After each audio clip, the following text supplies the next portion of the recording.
And that I don't think something associated with that I don't think was on your list. But distinguishing this crust and its properties from the interior might be one that needs to be worked in there. It might be medium because it's not life-threatening, but it certainly is one that, in terms of understanding the whole character of the body, might. Yeah, I guess my immediate response is yes, and then my second response is Paul's going to get up and he's going to say, but this doesn't have anything to do with, it's a science question, and it's a critical science question, but it's not clear that it necessarily would stop humans from going there. And the other thing that someone else might say, I still have the floor, Paul, is that it plausibly is included in the gravitational field one. When you have the higher harmonics of the gravitational field, it could plausibly be in there. Dr. Abel. Thank you, Dr. Rifton. So, yeah, in just response, I agree with what Andy said, shockingly. But I think we actually have that covered in the near surface and also some of the internal structure in terms of down to 10 meters. I think that part is covered. Andy went through it really quickly, but there are two different parts in there, SKGs, where you have a near surface sort of characterization of the regolith and then a deeper version of the internal structure as well. So we do have that in terms of what it would affect the humans, and also then, as Andy said, also the gravitational field structure helps get some idea of what the actual gross internal structure would be like. But your point is well taken. It's something we need to consider. Just as a quick note for everyone, we at Survey are developing this website, and for all the SKGs. It's not just for Phobos Deimos, but we want to have a comprehensive website that actually takes and integrates all the SKGs from League, MEPAG, SBAG, and Phobos Deimos. And so we do have plans, as Bill Farrell, wherever he went, was talking about, to integrate those such that when you do close one for Phobos Deimos, it may help inform or potentially even close one for the moon or other small bodies. And so it will be a comprehensive website that I hope you all come back and visit regularly, because we do envision this being a living document that we can continually update with comments and input from the community itself. So when you see that go live, please make sure you check out all of them from the moon, small bodies, and Mars as well. Thank you, Brad. I'll also note, hopefully not defensively, that while SKGs are a relatively new concept, at least new to me, different communities have been thinking about them for different amounts of time. So folks have been thinking about, what do we need to do to get people to Mars? What do we need to do to get people to the moon or back to the moon? People have been thinking about that for decades. In the small bodies community and for Phobos and Deimos specifically, it's been a much shorter amount of time. So some communities have a much more fleshed out idea of what they want, and some are really just thinking about this as a community for the first time just in the past few years. So getting everyone to the same level is going to be an effort. John Karch from Ames, and I apologize if you mentioned this early on and I missed it, but and I also don't know what the state of this is with the other areas too. But is there any intent for additional layers of refinement or building on this later on, like in terms of for each of the areas how well we might want to know the various things, and then also along with that, what do we think a minimal or an appropriate set of investigations, concept investigations, would be to address these if they can't be done through just RNA? Yes, the idea is that we will do more than, hey, we want to map the mineralogy. Yeah. These are the specific things we want to know. These are the specific precision to which we want to know it. And RNA was mostly, we mostly didn't mention RNA because the thought was that people are going to be proposing to RNA. That's right. I expect a lot of these will have to that require whatever, right, missions. that people Yeah. maybe even in this room are already going, Right. I already have a proposal to do that, or, Yeah. yeah. It seems that it's likely that a lot of this data, we expect that a lot of this data is going to have to come from spacecraft. Yeah. And a lot of it is going to have to come from spacecraft that are not already flying. But it's possible that some of it is going to be, hey, given all of the Mars Express data, given the Mars Express data plus the HiRISE data, hey, we could get this if we get transits from Curiosity and Spirit, or not Spirit, Opportunity. If we get, simultaneous whatever, but clearly some of this we think is going to have to be a sample return kind of thing. I don't know how you would characterize toxicity, without much better data from, either a sample return, or if you get the mineralogy really well and Right. some organic chemist goes, it's covered in cyanide, then that's easy. Cyanide would be great. It'd be very useful.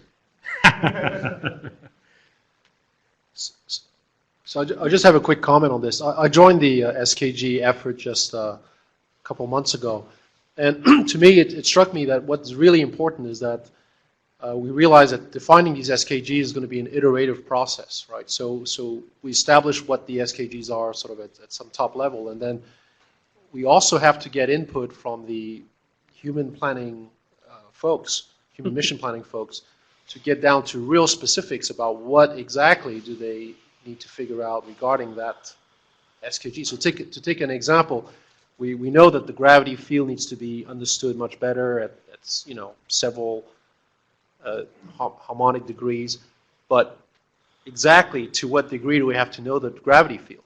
Is it second order, third order, etc.? So, and that's not necessarily known quite yet, because the architectures are evolving as well. So we heard from Mike Gernhardt today that we can't use a jetpack because the gravity field is going to be too non-uniform at the scale of an Explorer to jetpack around. I was surprised to hear that, because this was the first time I actually heard that reason for excluding the jetpack use. Meanwhile, I'm not sure that we know that the gravity field is not uniform enough to fly around in a jetpack, which is what I was hoping to do. I'm just kidding. But the point is, we have to get down to the nitty-gritty of exactly at what level of accuracy and precision and uncertainty do we have to retire these SKGs, not just obviously defining what they are. Yeah, and we, as you said, we clearly need expertise beyond the planetary community. When we were doing the NEO one, it was before ARM, so the thought was still that people would be sent out to near Earth space and visit a 30-meter body in space, and we realized that an issue is going to be how fast a rotator is too fast. Some of these things are going to be going around in minutes or less. And we knew that was an issue, but we didn't know what the answer was. And so that clearly was going to, we would need someone to go, no, this is, if you're spinning however fast, then you can't operate. I imagine we're going to run into those here too, and it's a matter of, like you said, finding the right expertise. One thing that I'd like to mention that's related to that, but I wanted to add it in some of this other context, is that there already are other initiatives that are related to this that we should be tying into, specifically the Human Research Program's risk matrix.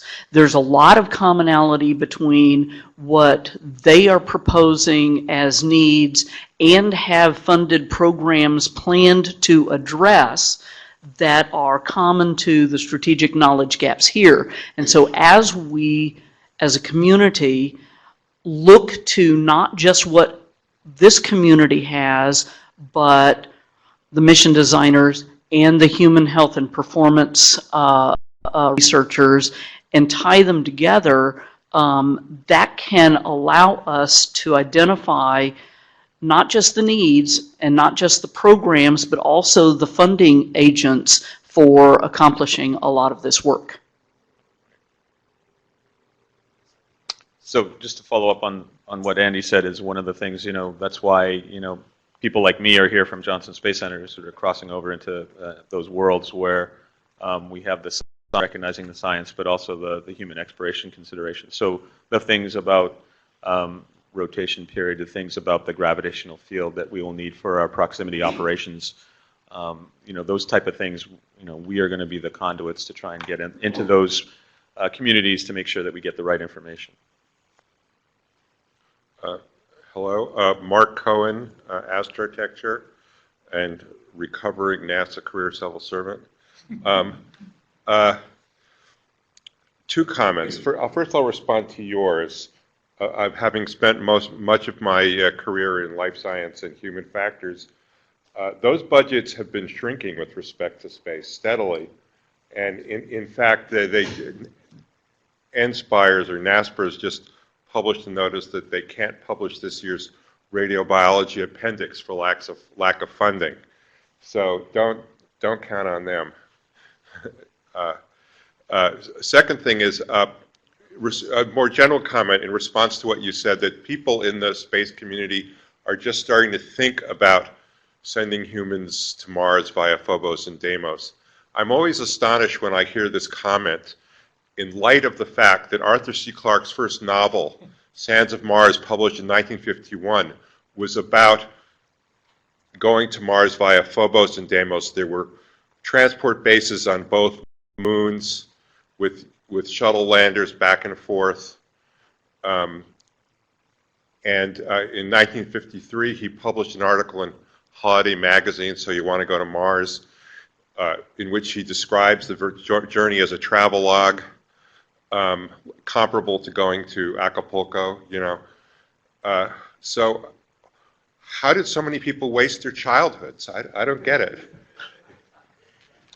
I think it's a critical mass issue. I think that from a science point of view, Phobos and Deimos have kind of been niche objects for a long time. There's been a group of people that have been interested in them, but as you've seen, I mean, I think that this is one of the first times that a large number of people have sat down and had the opportunity to say, we're going to get 100 people in a room and talk about Phobos and Deimos for 3 days.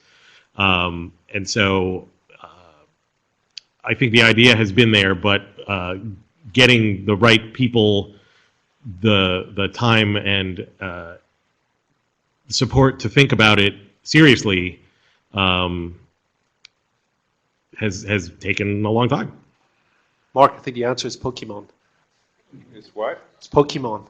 Oh, you want to put some Pokemon on Phobos? It's why so few people know about Arthur C. Clarke's ideas. I think we should just have those two last questions to you, Andy, and then we need to move on. Okay, let me talk. So on strategic knowledge gaps, I would suggest that real estate value is a criteria to look at, places to go on the surface of Phobos.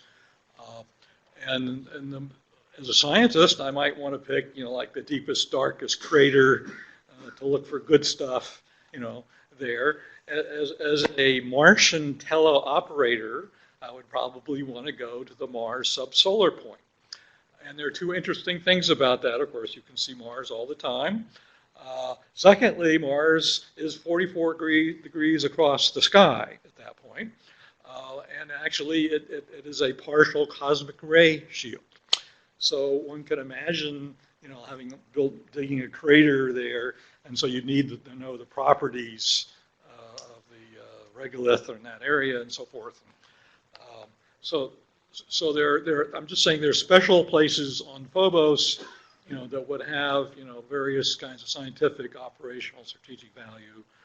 That would certainly be one of them, and you would want to know as much as possible about those locations. All right, so Andy, this isn't a question, it's just a comment to Mark's comment. We have looked in the recent past at Phobos Deimos missions under the Human Spaceflight Architecture team. I led a study 2011 timeframe. So it has been talked about, but I agree with you. Arthur C. Clarke was a visionary, and there are plenty of ideas that have been talked about in the science fiction realm that are very viable and a good approach. With respect to Phobos and Deimos, they offer some advantages, teleoperating of assets on the Martian surface, easier access. You don't have to solve the EDL problem right away, but to also the extent that they delay getting to the surface potentially. Some people don't like that. So, it's just a matter of what the practical approach is, what the time frame is. I personally agree that they offer a very intriguing intermediate point before going to the surface. So, Yeah, well, this takes us to this sort of zero-sum debate that goes on endlessly, Yep. like between the lunar community and the Mars community. If we stop at the moon to go to Mars, we'll never get there in our lifetime. If we try to go to Mars, we'll never get back to the moon in our lifetime. And now, the same sort of zero-sum thinking is showing up. If we stop on Phobos, we'll never get to Mars in our lifetime. If we go to Mars without stopping at Phobos, we'll never get to Phobos, and so on.